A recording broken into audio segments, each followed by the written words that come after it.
जय मा बमलेश्वरी। आपण छत्तीसगडमध्ये आलेलो आहोत, डोंगरगड येथे। डोंगरगड येथे मा बमलेश्वरी देवी मंदिराचा इतिहास तुम्हाला मी थोडक्यामध्ये सांगण्याचा प्रयत्न करत आहे। हे जे डोंगरगडचं जे मंदिर आहे मा बमलेश्वरीचं, हे एक सुमारे 2200 वर्षापूर्वीचं आहे, पौराणिक आहे आणि याच्या वेगवेगळ्या दंतकथा पण आहेत।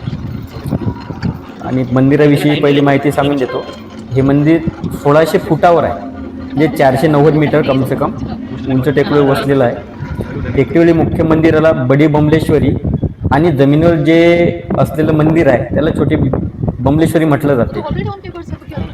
मंदिरापर्यंत पोहोचण्यासाठी सुमारे 1100 ते 1200 पायऱ्या आहेत, पण आता रोपवेची सुविधा असल्याकारणे तुम्ही व्हिडिओमध्ये रोपवेचा जो दृश्य बघून राहिलेला आहे ते रोपवेचं दृश्य आहे। आम्ही पायऱ्यानं न चढता रोपवेने चढलेलो होतो।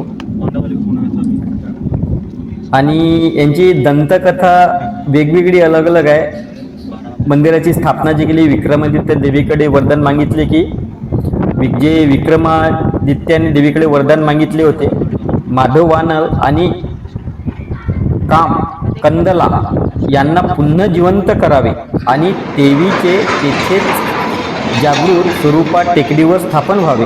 देवी हे वरदान मान्य केले। तेव्हापासून मा बागुलामुखी देवी बागलेश्वरी देवीच्या रूपात डोंगरगडच्या टेकडीवर विराजमान झाली असे मानले जाते। आणि अजून 2-3 कथा आहे आणि एक कथा त्यातमधली अशी आहे, माधवानाल आणि काम कंदलाची कथा आहे।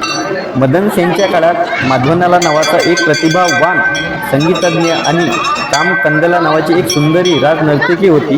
त्यांचे प्रेमसंबंध जुळले, परंतु काही कारणास्तव राजाने माधवनलालाला राज्यातून हाकलून दिले।